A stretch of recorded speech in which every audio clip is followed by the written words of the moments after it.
Lof weer in heerlijkheid, die wijsheid en die kracht. Behoort aan God daar op die troon en aan die lam geslacht, tot in die eeuwigheid sal ons die lied laat hoor. Die hele schepping oral roep amen.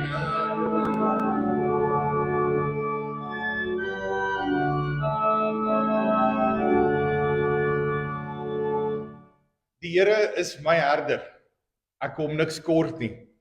Hy laat my rus in groen weivelde. Hy bring my by waters waar daar vrede is. Hy gee my nuwe krag.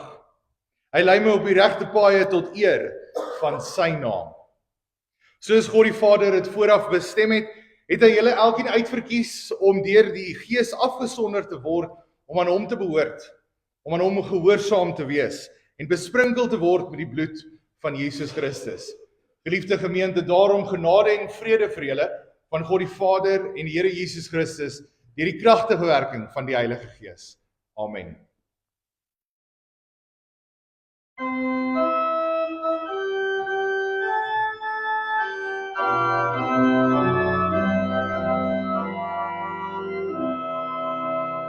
Loof die Heer, o heidendom, o volke, prys sy naam. Sy goedheid is in nood en dood, vir ons sy oneindig groot. Sy waarheid van wonder meer, sy halleluja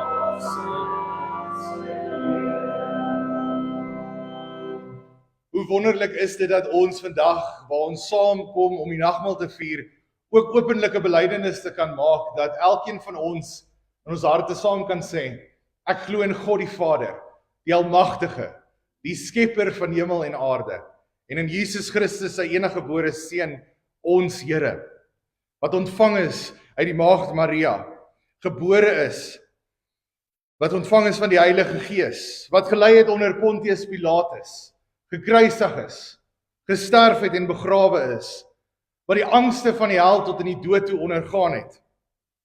Hy wat op die derde dag weer opgestaan het uit die dood, opgevaar het na die hemel en sit aan die regterhand van God, die Almagtige Vader, waarvandaan hy sal kom om die lewendes en die dooies te oordeel.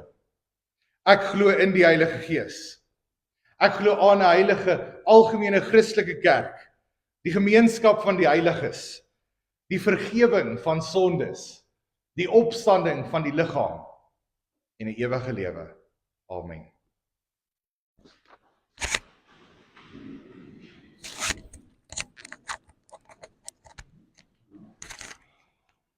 Geliefdes, ons gaan nou oor in die verootmoedigingsdeel van die erediens, waar ons dan nou saam lees die woord van die Here, soos wat dit gekom het tot ons toe, vanaf Markus. Markus in die Nuwe Testament, Matteus, Markus. So dis die tweede boek in die Nuwe Testament. Ons maak oop in Markus 12 vers 28 tot 34. Ons sien in Exodus 20 waar die Here die 10 gebooie gee, en hy sê, jy moet die Here jou God lief hê met jou hele hart en met jou hele siel. En dan die laaste deel van die 10 gebooie sê hy, jy moet jou naaste lief hê soos jouself. Hoekom sê ons so? Die eerste 4 gebooie handel oor ons verhouding met God en hoe ons moet leef in ons verhouding met God. En daarom, jy moet die Here jou God lief hê met jou hele hart. En die tweede deel, wat dan uitvloei uit die eerste deel uit, omdat ons lief is vir die Here, daarom sal ons nie steel nie. Daarom sal ons nie vals getuienis maak teenoor ons naaste nie. Maar kom ons lees saam wat die woorde van Markus vir ons sê. Een van die skrifgeleerders het hulle hoor redeneer en het nader gestaan. Toe hy sien dat Jesus hulle 'n goeie antwoord gegee het, vra hy vir hom, wat is die heel grootste gebod? Jesus antwoord hom, die eerste is, luister Israel, die Here ons God is die enigste Here. Jy moet die Here jou God lief hê met jou hele hart en met jou hele siel en met jou hele verstand en met al jou krag. Die tweede is, jy moet jou naaste lief hê soos jouself. Geen ander gebod is groter as die twee nie. Pragtig meneer, sê die skrifgeleerde vir hom. Dit is waar wat u gesê het. Die Here is die enigste God en daar is geen ander God as hy nie. En om hom lief te hê met ons hele hart en met ons hele denke en met al ons krag. En om jou naaste lief te hê soos jouself is meer belangrik as al die brandoffers en al die diereoffers. Toe Jesus hom so verstandig hoor praat, sê hy vir hom: jy is nie ver van die koninkryk van God af nie. Niemand het toe meer gewaag om vir hom, wie Jesus is, 'n vraag te vra nie. In antwoord op die wet sing ons saam Psalm 38 vers 1, vers 8 en vers 11. Straf tog nie in ongenade my misdade, Heer, verdra my met geduld.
Ons God en Hemelse Vader, Here, wat 'n vreugde is dit om saam met broers en susters in die geloof vandag hier bymekaar te kan wees.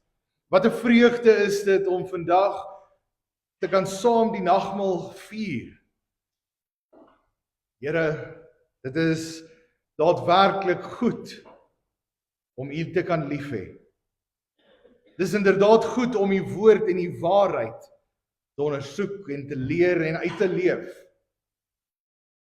Dit is goed om kinders van die Allerhoogste genoem te word. Here, soos die psalmdigter sê, dit is goed om te loof, dit is goed om ons God se lof te besing. Dit is 'n genot om lofliedere te sing wat hom toekom. Dit is die Here wat Jerusalem herbou. Dit is die Here, ons God, wat ons ook versterk, bemoedig, vertroos en uitgeruk het uit die ellende van die sonde. Here, ons is so dankbaar dat ons vandag kerk toe kan kom, hier in die gemeente bymekaar te kan wees, om U te kan loof en prys vir U wonderlike reddingsdade. Here, ons het verskillende situasies en beproewings, versoekings wat oor ons pad kom, maar ons bid nederig en klein afhanklik van U, om ons vandag nou in hierdie tyd, ons gedagtes rustig te maak, ons fokus op U alleen te stel, dat ons nie sal bekommerd wees oor dit wat daar buite vir ons wag nie, nie bekommerd sal wees vir ons probleme wat so knaag aan ons nie, maar dat ons nou sal fokus op U alleen, die bron van lewe, die lewe self. Here, lei ons ook in hierdie tyd om daadwerklik ons geestelike ore en oë oop te maak, dat ons die evangelie kan hoor, daadwerklik daarvolgens kan lewe wanneer ons van hier vertrek. Dat dit die koue woorde sal wees wat net in die kerkgebou agterbly nie, maar dat dit woorde sal wees wat ons lewe sal lei en waarvan ons kan getuig dat ons Here, ons God, ons lewe regeer en lei. Spreek tot ons daarom, Here, vandag, dat ons daadwerklik ons lewe inrig volgens U wil, U wee, wat goed en waar en reg is. Ons bid dit nederig voor U, om Christus ontwil. Amen.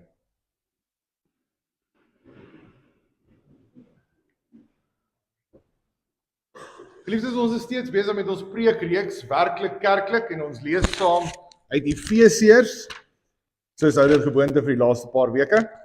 Lees ons uit Efesiërs uit. Dit is tussen Matteus en Openbaring, ons sal hom daar kry.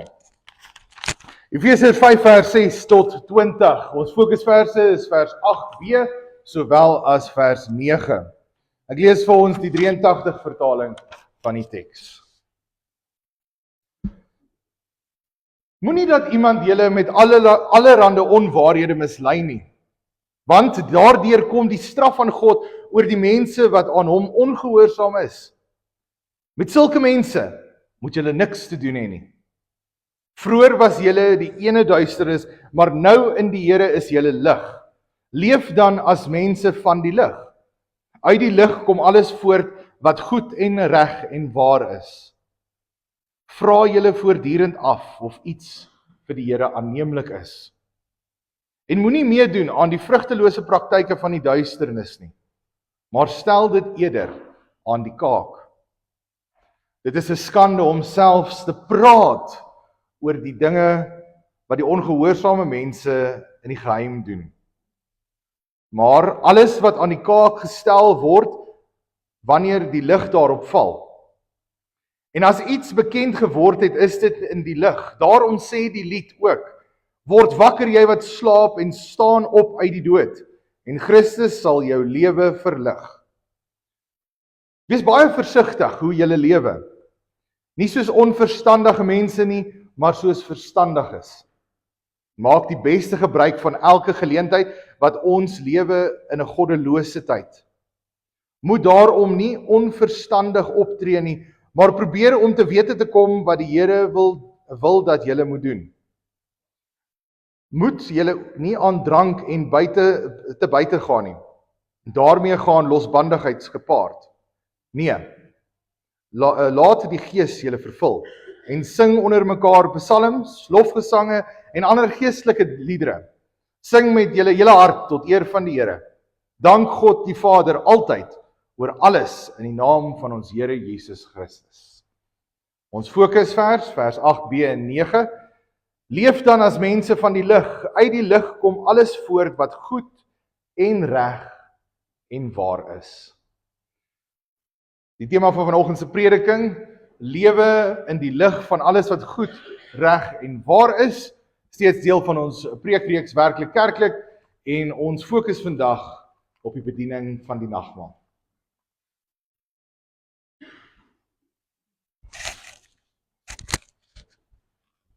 Geliefdes, wat 'n voorreg is dit dat ons vandag hier by mekaar kan wees in die huis van God. Die aanbidding, waar ons aanbid, waar ons saam die Here kan loof en prys. 'n plek waar ons leer van die lig van God. Die lig in hierdie wêreld. Hier waar ons saam in hierdie kerkgebou is, ons kan amper sê dis spreekwoordelike oasis waar ons in 'n donker wêreld, in 'n donker Suid-Afrika, gevuld met beerdkrag kan sien, daar is lig aan die einde van die tonnel. As ons nie van beter geweet het nie, of as ek nie van beter geweet het nie, en ek hierdie teks uit Efesiërs uit gelees het, sou ek waarskynlik gedink het dat Paulus is 'n Suid-Afrikaner wat in 2024 in Suid-Afrika leef, wat beerdkrag ken. Want hier begin hy praat oor die donker teenoor die lig. Ons was in die donker, maar ons nou in die lig. Baie keer gebeur dit ook, nie net in ons land met beerdkrag nie, maar baie keer gebeur dit, dat ons ook geestelike beerdkrag toepas in ons eie lewe. Ek is 'n bietjie te besig in die week. Ons gaan nou die skakelaar afsit van kerk by woning en dan gaan ek 'n bietjie later bly en slaap op 'n Sondagoggend. So ek pas geestelike beerdkrag toe. Dit gaan 'n bietjie swaarder hierdie maand, so ek gaan glad nie 'n bydrae maak by die kerk nie. So ons sit die skakelaar af van bydraes by die kerk. Want dit is mos my geld. Ek is nie lus vir kerklike bywoning nie en ek is nie lus vir meelewing nie. Ek wil nie graag saam met mense wees nie. So ek sit die skakelaar af van beerdkrag en ek loop direk na kerk, vinnig, spoedig, laat niemand my kan vassteer nie. Ek is nie lus vir die koffie by die kerk nie.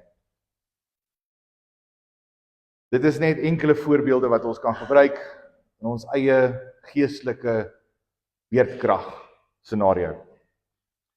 Maar, kom ons fokus weer op wat Paulus hier sê. Paulus sê dat daar is duisternis teenoor die lig. Hy maak hierdie voorbeeld duidelik, sodat mense kan sien daar's 'n kontras tussen die donker en die lig. Hy vergelyk in vers 10, die duisternis is 'n plek waar vrugtelose praktyke voortkom. Vrugtelose praktyke, met ander woorde, dis iets wat jy doen wat nutteloos is, wat nie bydra tot jouself, tot die samelewing, of tot enige ander plek nie. Dis nutteloos. Jy is besig om jou tyd te mors. Maar, ons moet eerder lewe in die lig, 'n plek waar die waarheid is, waar daar daadwerklik verandering is, waar daar gesien kan word. Ons moet erken om in donkerte te sit, en daarom het ons ook die voorbeeld gebruik van beerdkrag, is nie lekker nie. Om net te sit in die donker, dalk vir 'n oomblik geglons, of daar gaan die krag af, of wat ook al. Maar dit is nie lekker om in donkerte te moet sit, of te bly lewe nie. En daarom vanoggend ook met die fokus op nagmaal, word ons herinner aan die lig wat aangesit is, ook in ons lewe, sodat ons die lig kan leer ken. Want alles is as gevolg van die lig. God het aan die begin in Genesis gespreek, en daar was lig. Die lig was daar voordat dag en nag daar was. En so uiteindelik ook in die Nuwe Testament. God het Christus gestuur as lig in hierdie donker wêreld in. Omdat die lig eers gekom het en eers aangeskakel is spreekwoordelik, daarom kan ons nou lewe in die lig. Aktief, doelgerig, doeltreffend. En daarom vanoggend fokus ons op 4 elemente. Die waarskuwing wat in ons teks is. Eerstens die waarskuwing, tweedens dat ons in die lig geleer kan word. Dat ons derdens in die lig kan leef. En vierdens, laastens, dat ons behoort te lewe met dankbare harte in die lig, gedryf deur die lig. Waarsku, leer, leef en dank, dis ons kernbegrippe. Eerstens waarsku Paulus ons. Hy waarsku eerstens die gemeente in Efese en dan vir my en jou. In Efesiërs 5 vers 6 tot 10 sien ons Paulus waarsku die gelowiges teen die mislei. Hulle word mislei deur leeuwoorde. Letterlik beteken dit is leeg. Soos wat ons 'n emmer het wat niks in het nie, so is hierdie woorde. So is hierdie duisternis, so is hierdie valse leraars wat daar is om die gemeente weg te lei van die Here af. Leeuwoorde. Daar's ons nie bedoeling daarby en daar's nie substansie nie. En hierdie duisternis en leefwoorde, soos wat ons reeds genoem het al vroeër in hierdie reeks, is as gevolg van die dwaalleraars wat daar ook is in die gemeente van Efese. Daar's mense wat allerlei snaakse dinge glo, soos die kosmiese kragte, en daarso is een of ander afgod ergens in die lig. Hulle het beelde en tempels gemaak, mensegoeders, en hulle het gode aanbid, waar hulle eers iets van hulle kant af moet doen, om die gode gelukkig te maak. Terwyl ons weet, dis nie hoe God werk nie. En daarom moedig Paulus ook vir die gemeente in Efese aan, maar dis nie net die gemeente in Efese nie, ons kan dit amper as 'n templaat, 'n sjabloon vat en ons sit op ons eie wêreld waarbinne ons nou is. En ons sal sien daarso steeds valse leraars wat allerlei snaakse dinge verkondig en die kinders van God hardloop agter hierdie soetsappige woorde aan. Maar saam met dit sien ons ook 'n wêreld gevul met sonde en duisternis van losbandigheid en geldgierigheid en mense wat dronk is en dronkaards is. Mense wat waarsêery toepas en hulle ook volg. En so herinner Paulus in hierdie waarskuwing ons aan die toorn van God. Die woede, die haat van sonde. Hy vermaan amper die gelowiges deur vir hulle te sê, met hierdie duisternis moet julle niks te doen hê nie. Julle moenie eers daaroor praat nie. En hoe het dit ook al in ons eie lewe vandag in ons konteks plaasgevind? As ons baie reguit kan praat met mekaar, dit raak oukei om te sien daar's 'n halfkaal nakend persoon op die TV-skerm. Dis oukei. It's alright. Dis oukei om te vloek, ons almal vloek. Dis oukei om te sê hoe baie het ek gedrink die naweek en ek is opgewonde. Ek gaan nie kerk toe nie want ek het 'n bietjie te veel gedrink. Ons moenie eers daarmee saam praat nie. Losbandigheid onder die jeug gebeur ook baie. Ek het hierdie naweek so en soveel gehad. Paulus waarsku ons dat ons moenie eers saam met hierdie mense praat nie. Ons het niks te doen hê daarmee nie. Want ons lewe in die lig. In die lig sien ons die vrugte van die Gees. Goedheid, geregtigheid, waarheid, wat ook die gelowige se lewe moet kenmerk. Alles wat goed en waar en reg is. Hierdie waarskuwing teen die misleiding en teen die verkeerde praktyke wat daar is in die gemeente se lewe, is daadwerklike roepe terug na die Here toe. Bekeer julle.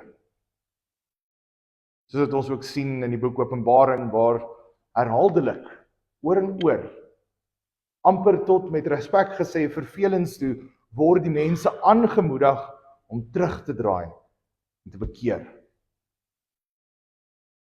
En so begin Paulus die mense ook aanmoedig oor hierdie oorgang, hierdie transformasie van die donker na die lig toe. En wanneer ons vanoggend hier saam is om die nagmaal te vier en te herinner te word aan Christus, is dit ook 'n herinnering aan die transformasie in ons eie lewe. Die nuwe identiteit wat ons het in Christus. Paulus leer ons in 1 Korintiërs 11 vers 28 ook dat ons onsself moet ondersoek voordat ons deel hê in die nagmaal. Sodat ons nie skuldig is aan die liggaam en die bloed van die Here nie. Dat ons nie verkeerdelik deelneem in die nagmaal nie. Daarom het ons ook die week voor nagmaal voorbegin berei vir die nagmaal. Ons lewe deursoek. Kyk wat skeiding maak tussen ons en God. Dit bely en daadwerklik anders te probeer lewe.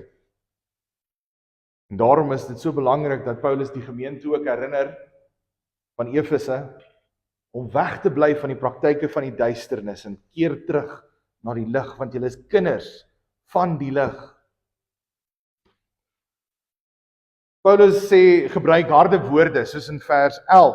Moenie deel hê aan die onvrugbare praktyke in die wêreld van die duisternis nie.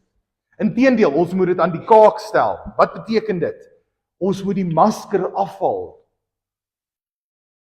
Dis oukei om te vloek die hele tyd, almal doen dit. Nee, ons moet die masker daarvan afhaal en sê, vuil taal moet nie uit ons monde uitkom nie, soos wat Paulus ons ook al gesê het. En so vanoggend, geliefde gelowige, word ons herinner deur die nagmaal om in hierdie donker tye waarin ons lewe, in hierdie sondige wêreld, ons eie sondes te bely en te bekeer, sodat ons ook erns kan maak teenoor hierdie waarskuwing wat daar is. 'n Waarskuwing wat as daar nie op gereageer word nie, dan staar ons die ewige dood in die gesig. Dan staar ons God se verlatenheid in die gesig. Dan staar ons die hel in die gesig.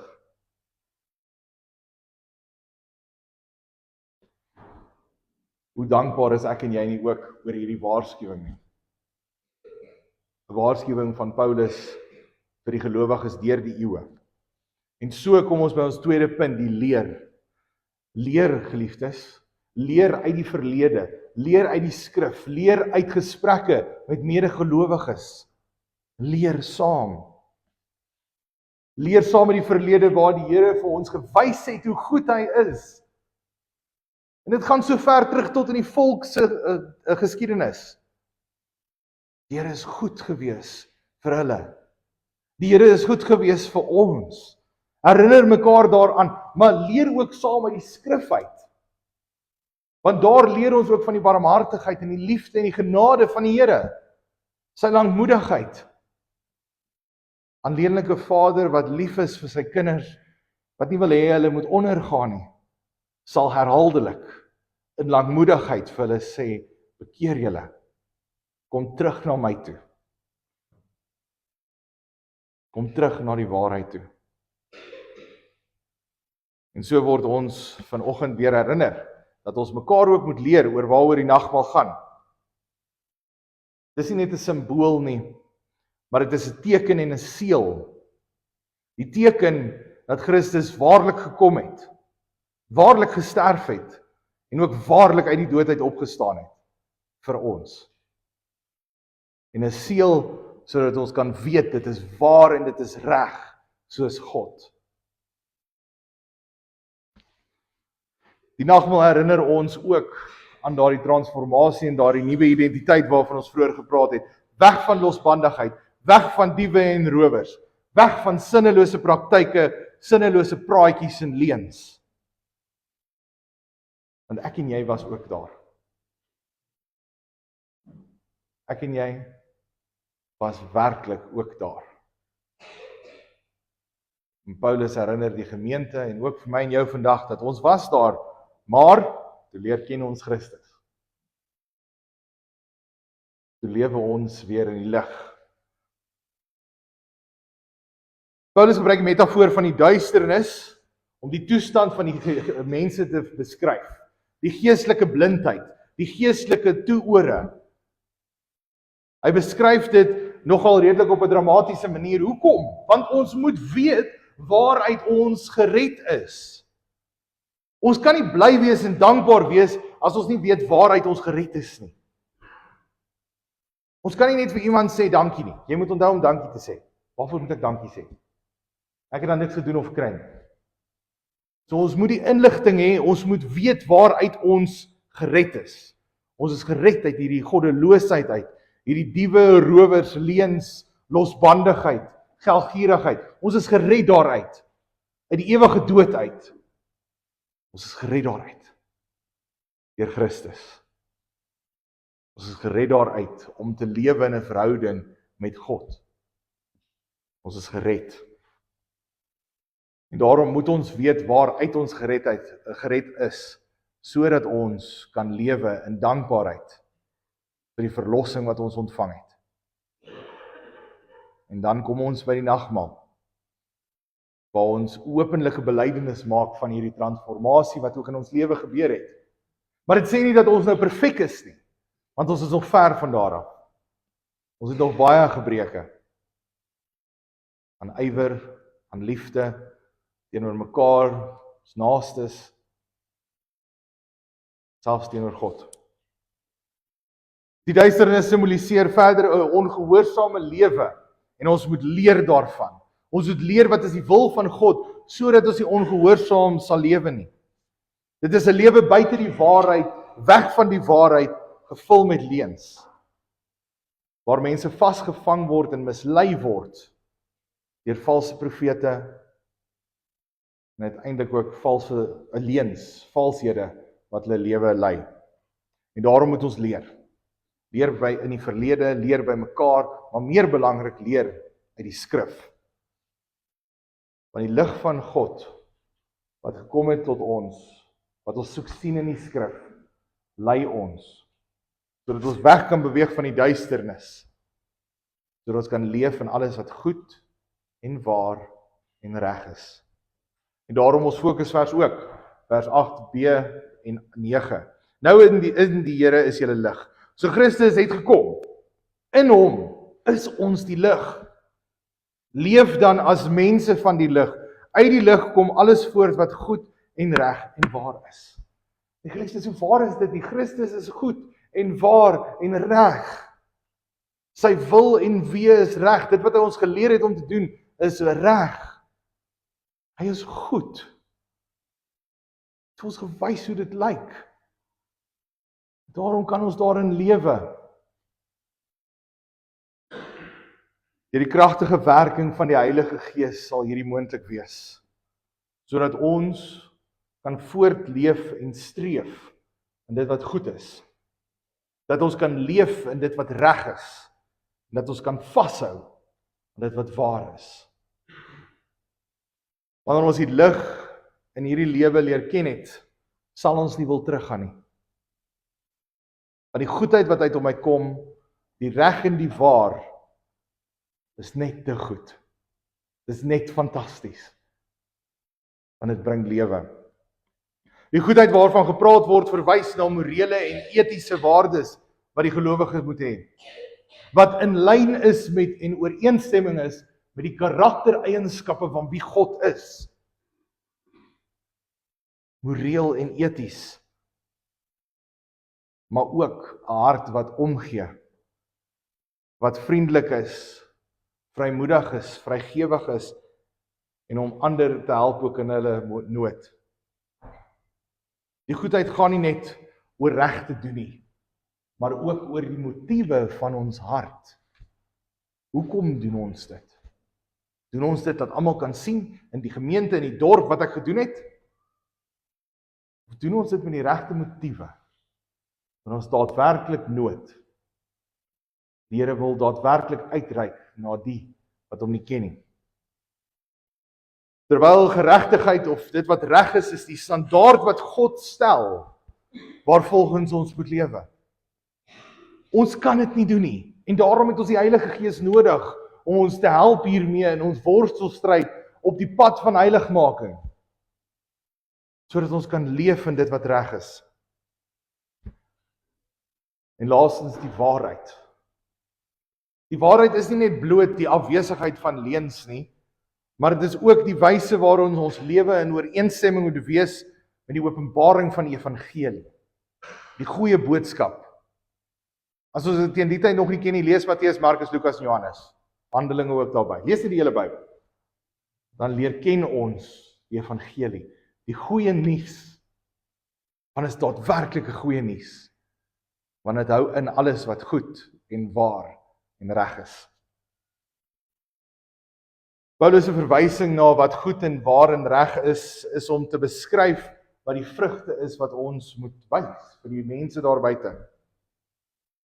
Dat ons in woord en in daad wys wat ons glo. Geliefdes, soos dat ons onsself voorberei om die brood te eet en die wyn te drink en die nagmaal te ontvang, laat ons ook self terugdink aan dit wat goed en waar en reg is in ons verhouding met God. Dink terug aan wat is goed in ons verhouding met God.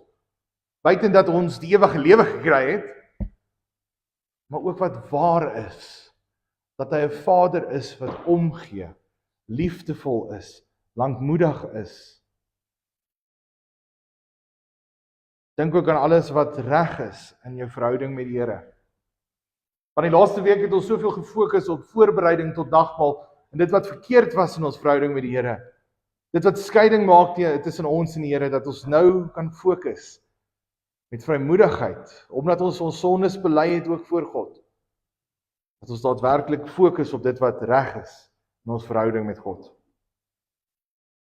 Mag ons deelneem aan die nagmaal vandag met opregte harte, gewortel in die lig van Christus, en mag ons lewe volgens sy wil, met die vernuwende krag wat ons ontvang ook deur die nagmaal, om sterk te staan in 'n wêreld gevul met letterlike beerdkrag, maar ook geestelike beerdkrag. Amen. Geliefdes, ons gaan nou oor en ons gaan eers sing die Psalm Psalm 107 vers 1, 3 en 10. Ons sing dit in antwoord op die prediking. Daarna gaan ons oor in die formulier van die nagmaal. Dan sal ons nagmaal bedien en dan sal ons ook saam sing as gemeente en daarna sal ons ook oordink in nabetragting oor die nagmaal. Maar vir nou sing ons saam 'n lofpsalm, Psalm 107 vers 1, 3 en 10. Loof God omdat hy goed is en goed is sonder end. En daarom kan ons ook dit saam nou bely met mekaar. En ons gaan ook met dieselfde ywer wat ons wil speel, gaan ons dieselfde ywer gebruik om nou die Here te loof, waarna ons dan ons plekke inneem om saam te hoor wat die formulier van die nagmaal is.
Geliefdes in ons Here Jesus Christus, luister nou na die instellende woorde van die heilige nagmaal, soos wat van die Here Jesus Christus, soos wat Paulus dit ook beskryf. Ek het van die Here ontvang wat ook aan julle oorgelewer het. Dat die Here Jesus in die nag waarin hy verraai is, die brood geneem het en nadat hy gedank het, het hy dit gebreek en gesê, neem, eet. Dit is my liggaam wat vir julle gebreek word. Doen dit tot my gedagtenis. Net so ook die beker na die ete met die woorde, hierdie beker is die Nuwe Testament in my bloed. Doen dit, so dikwels as julle daaruit drink tot my gedagtenis. Want so dikwels as julle hierdie brood eet en hierdie beker drink, verkondig julle die dood van die Here totdat hy kom. Wie dan op 'n onwaardige wyse hierdie brood eet of van die beker drink van die Here, sal skuldig wees aan die liggaam en die bloed van die Here. Maar die mense moet homself beproef en so van die brood eet en uit die beker drink. Om die nagmaal reg en troostryk te vier, is dit nodig om onsself vooraf reg te ondersoek en dit tot sy gedagtenis te gebruik. Die ware selfondersoek bevat 3 punte. Ons moet nadink oor ons sonde en die vervloeking en ons moet diepe berou hieroor hê voor God en voor hom verootmoedig. Ons moet met die vaste belofte van God glo dat al ons sondes alleen op grond van die versoenverdienste van Christus vergewe is en dat sy volkome geregtigheid ons toegereken is en geskenk is. Ons moet die opregte begeerte hê om met ons hele lewe dank aan God te bewys, opreg voor hom te wandel en in ware liefde en eensgesindheid met ons naaste te lewe. Wie so gesind is, wil God in genade aanneem en in die seëninge van die nagmaal laat deel. Maar hulle wat hardnekkig en sonder berou God se gebod oortree, eet en drink 'n oordeel oor hulself.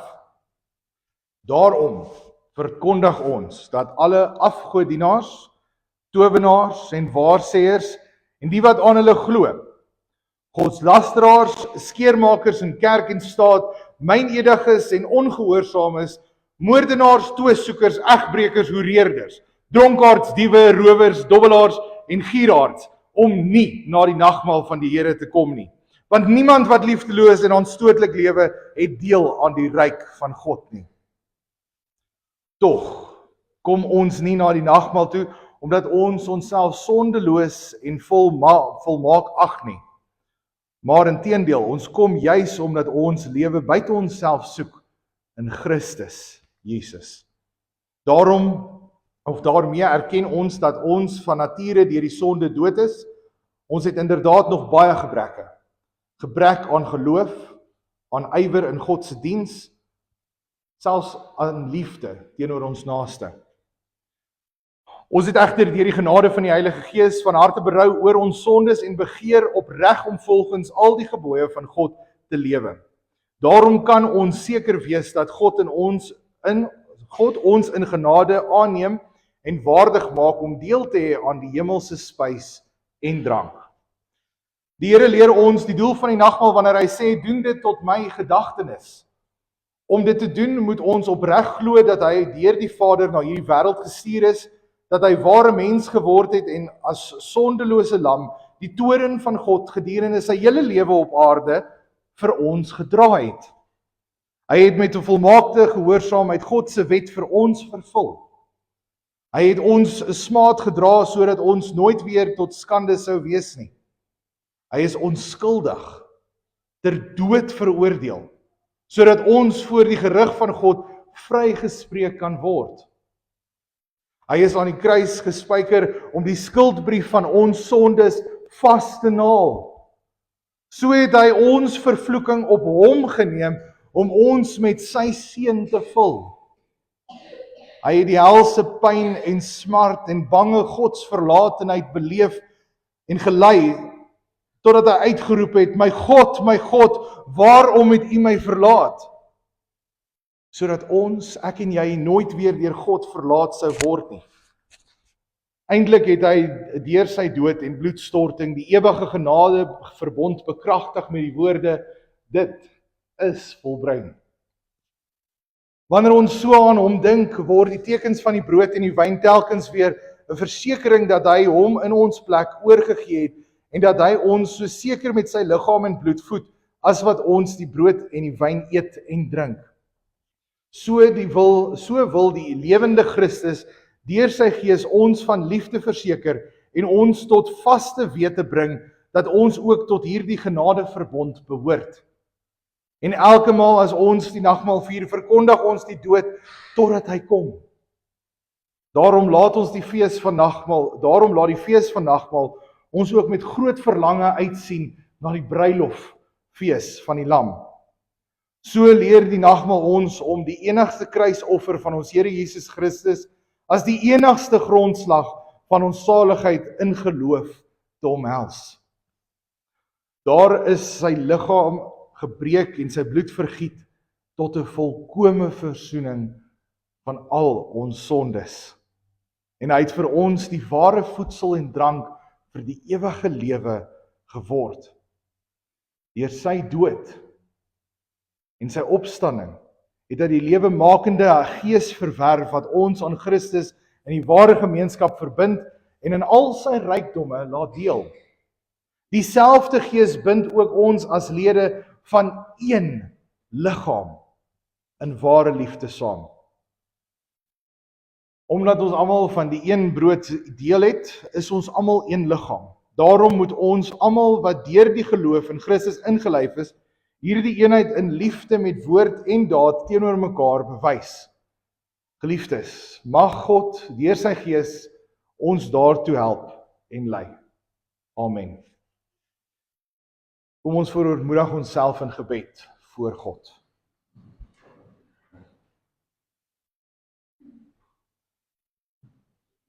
Barmhartige God en Hemelse Vader, ons dank U dat ons die troostryke gebeurtenis van U Seun, Jesus Christus, se bittere dood mag gedenk.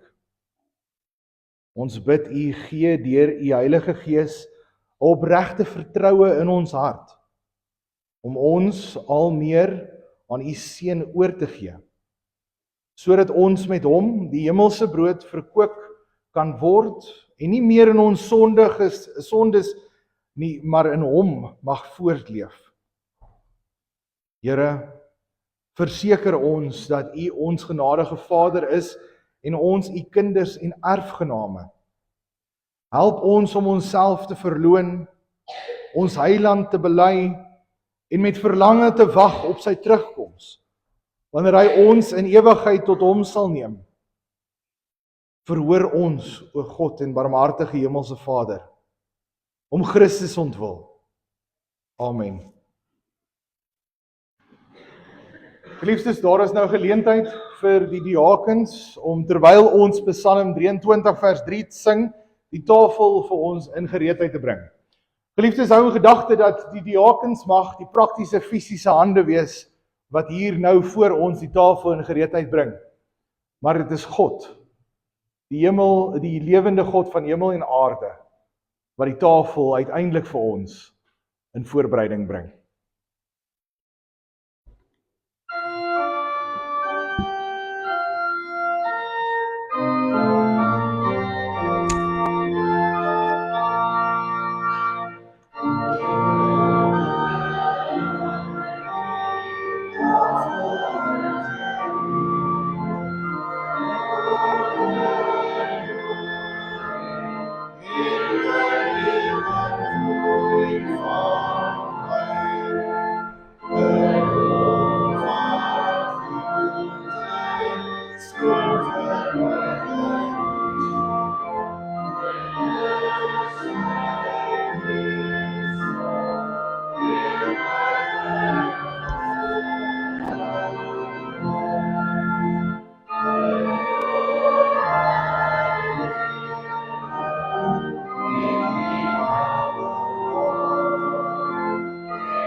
Geliefdes, verhef jou hart tot Christus Jesus, ons voorspraak aan die regterhand van die hemelse Vader.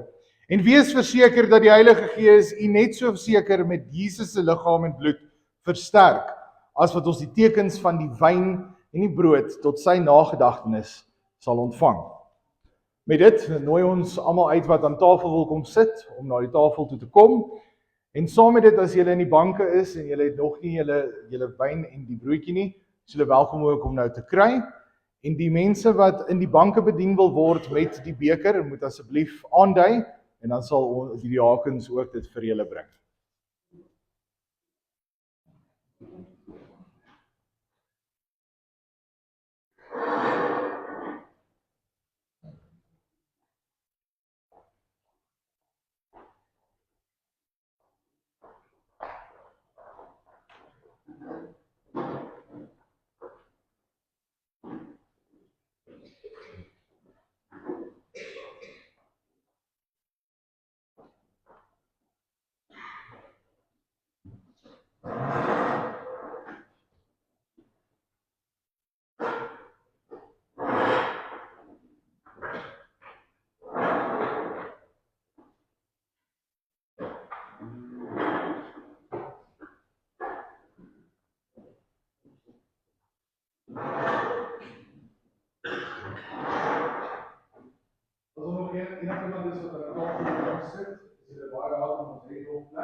mis nie, is dit dan ook ons enigste eerste tafel en dan sal ons ook in die banke saam nagmaal vier. Geliefdes, die brood wat ons breek is die liggaam van Christus. Elkeen van ons moet dit neem, eet, bedenk en glo dat die liggaam van Christus gebreek is tot 'n volkomme versoening van al ons sondes.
Is daar nog iemand wat nie 'n broodjie ontvang het?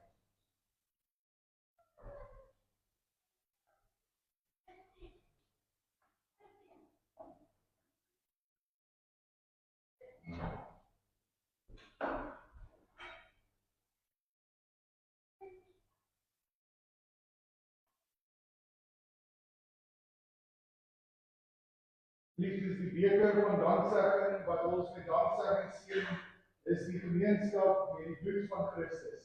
Neem, drink almal daaruit, gedenk en glo dat die kosbare bloed van Christus vergiet is tot 'n volle versoening van al ons sondes.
Liefdes, is daar nog iemand wat in die banke bedien wil word met die beker?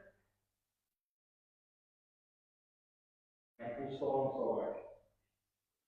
Liefdes, omdat die Here ons met die hemelse brood verkoop het, laat ons almal saam in dankbaarheid sy naam loof en prys met die woorde: Loof die Here, o my siel, en alles wat in my is, sy heilige naam. Loof die Here, o my siel, en vergeet geen een van sy weldade nie. Wat al my ongeregtighede vergewe, wat ons krankhede genees, wat jou lewe verlos van die verderf, wat jou kroon met die goedheid, goedertierenheid en die barmhartigheid. Barmhartig en genadig is die Here, lankmoedig en groot van goedertierenheid. Want so hoog as die hemel bo die aarde, so geweldig is die goedertierenheid van God vir die wat hom vrees. So ver as die ooste verwyder is van die weste, so ver verwyder hy ons oortredinge van ons. So die Vader hom ontferm oor sy kinders, so ontferm die Here hom oor die wat hom vrees. Hy het selfs sy eie seun nie gespaar nie, maar hom vir ons almal oorgegee en ons alles genadelik met hom geskenk. Daarom sal ons met mond en met hart die lof van die Here verkondig van nou af tot in alle ewigheid. En geliefdes, daarom sing ons saam Psalm 116 vers 1, 2 en 10. Ek het God lief, want die getroue Heer hoor na my stem in vrye welbehaag. Ek roep hom aan met al my lewensdae, hy skenk my hulp, hy red my deur op keer. Terwyl ons saam sing, kan ons dan ook van die tafel af terugkeer na ons vader.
Sjoe, geliefdes, wat 'n wonderlike oomblik was dit, dat ons saam kon die nagmaal vier. Dat ons saam as een liggaam die Here kon onthou aan dit wat hy gedoen het. Dat ons saam herinner kan word aan die bloed wat vergiet is en die liggaam wat gebreek is. Ons het pas nagmaal gevier en terwyl ons in hierdie oomblik is waar ons die Here loof en aanbid, mag ons daadwerklik onsself herinner en elkeen om ons ook aan die wonderlike dade van God. Terwyl ons in hierdie gees van dankbaarheid en toewyding by mekaar, moet ons ook nadink aan wat Christus vir ons gedoen het en ons uitgebring het uit die donkerte uit in die lig in. Daar was 'n transformasie, 'n nuwe identiteit wat ons gekry het deur Christus. Hierdie nuwe identiteit roep ons op as kinders van God, sy volk, om nou te reageer daarop. En daarom ons derde punt, leef. Leef in die lig, in alles wat goed en waar en reg is. Om te leef is, in wat goed en waar en reg is, beteken om enkele aspekte van ons Christelike wandel in lyn te bring met God, dit wat afgedwaal is, maar om ook elke deel en sfeer van ons lewe vir hom te offer, as 'n lewende offer, soos ons ook lees saam in Romeine 12, waar Paulus sê, gee julle liggame as lewende offers aan God. Geliefdes, maar om enkele praktiese voorbeelde te doen, hoe leef ons in hierdie lig van God? Eerstens, daar buite. Ons begin van die algeheel en ons gaan dan af na die enkele toe. Daar buite, ons sê, ons moet opkyk na God, want hy is die bron van lewe. Ons het gelees in hoofstuk 3, hy is die bron van ons bestaan. As die gereformeerde kerk, Buffel, Dorings, in Vogvol, maar ook elkeen van ons, waar ons is. Hy ken ons by die naam. Maar hoe lewe ons in dit wat waar en reg en goed is in die samelewing? Dink daaroor. Daar waar ons sien, by ons werksplekke, by die skool, in verhoudings, daar waar leuns verkondig word, moet ons dit aanspreek. Want dit is goed, waar of reg nie. Daarom moet ons dit wat goed en waar en reg is najaag en daarna strewe. As ons sien daar is ongeregtigheid wat plaasvind, moet ons dit aanspreek. Wanneer ons sien daar is korrupsie wat plaasvind, moet ons dit aanspreek. Nee, maar ek gaan my werk verloor. Wat's belangriker, om te lewe wat in goed en waar en reg is, daadwerklik die Here te volg en in afhanklikheid van hom te lewe, of die paar rand wat ons kry aan die einde van die maand? Here, geliefdes, dink aan die geheel, die samelewing, waarin ons lewe. Hoe bewys ons barmhartigheid in dit wat goed en waar en reg is by die mense daar buite, by die hulle, die mense waarvan ons nie noodwendig hou nie. Mense wat dalk 'n bietjie veiler as ons is, of dalk nie 'n kledingstuk aan het wat 'n naam het of 'n handelsmerk het nie. Hoe hanteer ons die hulle in wat goed en waar en reg is? Maar geliefdes, voordat ons net na hulle toe kan gaan, of voordat ons van opkyk kan uitkyk, moet ons eers 'n bietjie na binne kyk. Ons moet ook in 'n retrospeksie kyk. Hoe lyk dit prakties om daadwerklik te lewe in wat goed en waar en reg is? Dat daar nie spreekwoordelike geestelike beerdkrag in ons lewe is nie. Wat goed en waar en reg is ook om saam te wees met die gemeenskap van gelowiges. Om getrou kerk ook by te woon. Kerkbywoning, sodat ons met mekaar ons kan herinner aan hoe goed God was en is en sal wees. Ons lees in Hebreërs 10 vers 25, ons moenie van die samekomste van die nagmaalgeleenthede af wegbly, soos, ek het verkeerd gelees. Hy sê daarso, ons moenie wegbly van die samekomste van die gemeente, soos party se gewoonte is nie. Paulus sê nie daar dat dit moet afsonderlik gebeur met nagmaal nie. In nagmaal het ons altyd hordes mense wat kom, wat ons lanklaas gesien het. Maar elke Sondag is waar ons die Here se opstanding vier, so hoekom is nagmaal 'n uitsondering op dit?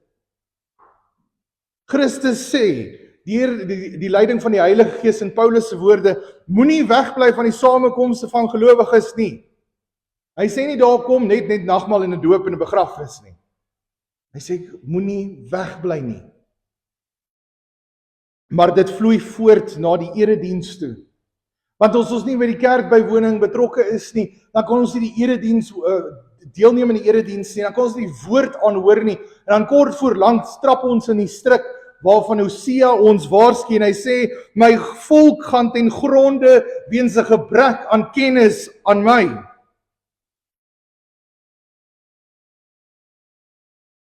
Verder, om in die eredienste by te woon en saam met medegelowiges die Here te kan loof en aanbid, gee vir ons dit wat goed en waar en reg is, sodat ons geestelik ook kan groei. Geloof is nie 'n individuele ding nie. Ons kan as individue by die huis die Here aanbid en loof, maar dit is nooit die bedoeling van geloof nie. Dit is nooit die bedoeling van geestelike groei nie. Ons moet dit ook saam doen met mekaar, sodat ons, wanneer ons situasies en ons uitdagings kom, en ons kan nie meer nie, en ons vra, Here, waarom het U ons verlaat? Dan kan ons weet en sê, nogtans kan ons die Here prys. Soos Habakuk ook ons aanmoedig. Nogtans, ten spyte van alles wat in ons lewe aangaan, nogtans sal ons die Here loof, aanbid en prys. En dit is wat gebeur wanneer ons saamkom by die gemeenskap van gelowiges. Wanneer elkeen van ons saamkom na die gemeente toe, om die Here te aanbid, om te loof, om te sing tot eer van sy naam. Maar geliefdes, dit stop nie net by ons nie. Ons moet ook kyk na wat goed en reg en waar is met ons kinders.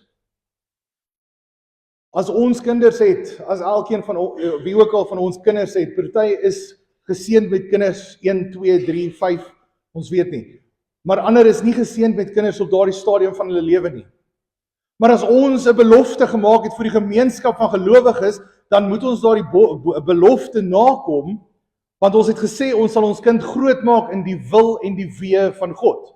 Nou waarom is die katekisasieklasse so leeg? Hoekom bring ons nie die kinders by mekaar om te leer, om mekaar aan te moedig, om te groei en sterk te word ook in hulle geloof? So as ons 'n belofte gemaak het en gesê het ons sal ons kinders bring en ons doen dit nie, dan staan ons ook skuldig want ons het vals getuienis afgelê voor die Here van hemel en aarde. Dan lewe ons nie in wat goed en waar en reg is nie. Geliefdes, maar dit stop nie net daar nie. Wat van ons verhoudings met mekaar? Wat van daar waar gebroke verhoudings is? Wat daar? Wat is goed en waar en reg tussen mense wat mekaar haat en kwaad is vir mekaar? Daar's niks goeds en waar en reg daarin nie. Wanneer ons in verhoudings is wat seer gekry het, moet ons alles doen om seker te maak dat ons ook goed lewe in wat goed en reg en waar is. Hoe lyk dit prakties? Ons moet soek na waar daar foute is. Het ek van my kant af 'n fout gemaak? Soek wat goed was in hierdie verhouding wat nou gebroke is. Kyk wat goed was en wat reg is en wat waar was. Kyk na hoe ons moet lewe in hierdie verhouding. Wat het verkeerd geloop? Wat het gebeur? Wat moet gebeur? En hoe moet ons nou aangaan? Christus het eers vir my en jou kom wys hoe dit lyk om in versoening met iemand te lewe. Met God die Vader. Daarom kan ek en jy ook uitreik. Daar waar daar gebroke verhoudings is. Om te kyk wat goed en waar en reg behoort te wees daarin. Die waarheid is noodsaaklik vir enige herstelling wat moet plaasvind in 'n gebroke verhouding. Daar waar misverstande is, moet ons dit uitklaar. Ons moet soek na die waarheid. Geliefdes, en daarom, wanneer ons leef in wat goed en waar en reg is, ons het enkele voorbeelde nou genoem. Daar is nog 'n reeks en ons kan nog die hele dag besig wees. Maar ons moet dan ook uiteindelik besef, ons moet in dankbaarheid lewe. Ons moet lewe in dankbaarheid in wat goed en waar en reg is. Nadat ons Efesiërs 5 vers 6 tot 20 en besonders 8 en 9 nagedink het oor wat goed en waar en reg is, moet ons ook nou so lewe. Die nuwe lewe wat Christus ons nou ingelei het, daai nuwe identiteit, waarin ons nou ook versterk is aan die nagmaalstafel, waar elkeen van ons nagmaal gebruik het. Ons moet nou daarin lewe. Ons was in die duisternis, maar ons is nie meer nie. Hierdie transformasie roep ons op om die Here te loof en te prys en te aanbid. Daarom moet ons soek na alles wat goed is en waar is en reg is. In 'n lewe van dankbaarheid se reaksie is om ook te verkondig van dit wat goed en waar en reg is. Hierdie nuwe lewe van lofprysing en dankbaarheid kom nie uit onsself uit nie. Want ons gaan altyd iets kry om oor te kla. Ons kan dit maar ken. En daarom moet ons bid, aktief bid vir die Heilige Gees om in ons harte ook ons te lei in dit wat goed is, wat waar is en wat reg is.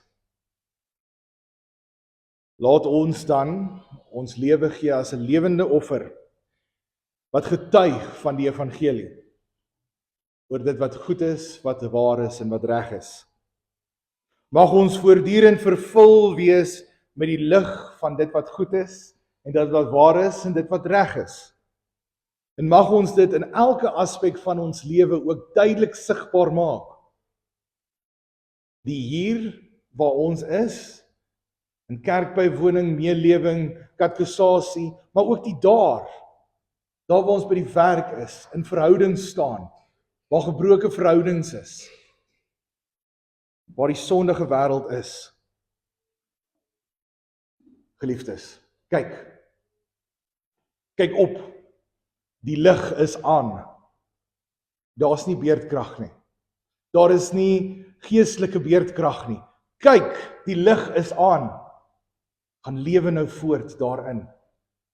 Lewe in die genade van die Here, die liefde van ons Vader, en die leiding van die Heilige Gees, om altyd te streef na dit wat waar en reg en goed is. Amen. In antwoord op die prediking sing ons saam Skrifberinge 10:1 vers 1 en vers 4. Dit is die beruiming van die Onse Vader. Ons sing saam vers 1 en 4 om ook te erken dat o Vader in die hemel hoog, tot wie ons ophef hart en oog, ons bid in stille eerbiedenis, gee dat u naam wat heilig is, deur ons geken, geëer, gevrees, in alles mag geheilig wees. Ons sing vers 1 en vers 4, daarna bly ons staande, want dit lei ook ons gebed in.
Here, aan U kom toe die krag en die majesteit en die eer tot in alle ewigheid. En daarom ons barmhartige God en Vader, ons dank en loof U dat U die heerlike beloftes van die evangelie ook vandag hier met die vuur van nagmaal aan ons bekragtig het. Ons dank U dat U U enigste seun geskenk het as middelaar en offer vir ons sondes. Ons dank U vir die ware geloof waardeur ons deel kry aan die offer van die seun. Ons bid U laat deur die werking van die Heilige Gees, die verkondiging van die dood van ons Here, ons daagliks laat groei in die geloof en die heerlike gemeenskap met Christus. Here, om sy naam ontwil, bid ons dit. Amen. Geliefdes, daar is nou geleentheid vir die afdra van kollekte in die diens en by die deure is dit vandag vir die diens van barmhartigheid.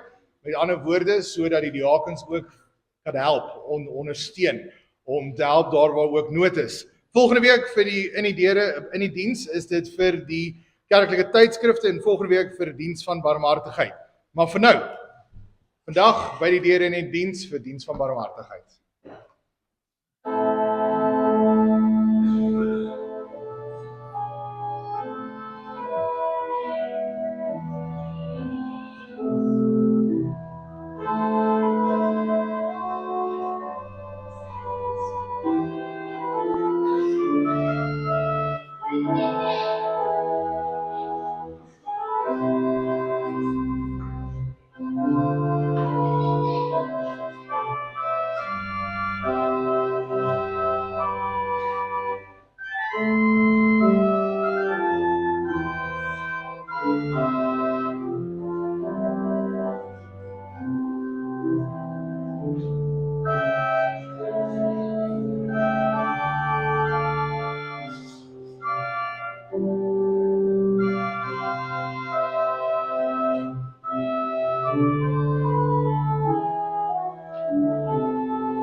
Geliefdes, as slotsang sing ons saam Psalm 146 vers 1, 2 en 8.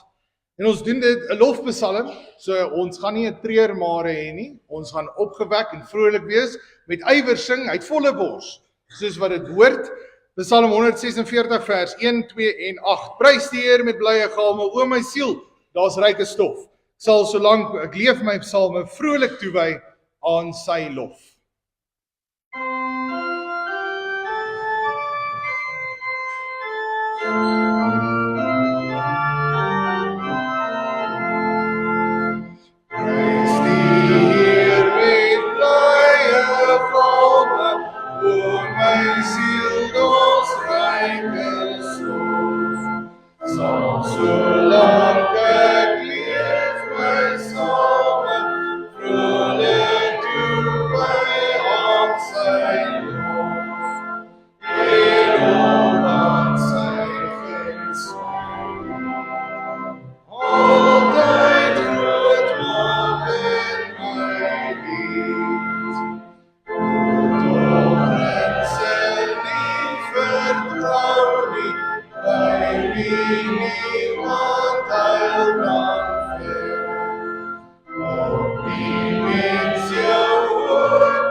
Geliefdes, net 'n herinnering om nadat ons saam amen gesing het, wat beteken dit is waar en dit is seker, dat julle asseblief agterbly vir die afkondigings. In Numeri 6 sien ons die Here sê vir Moses, sê vir Aaron en sy seun, so moet julle sê wanneer julle die Israeliete seën. Die Here sal jou seën en jou beskerm. Die Here sal tot jou redding verskyn in jou dag van nood. Hy sal jou gebede verhoor en aan jou sal hy sy vrede gee. Amen.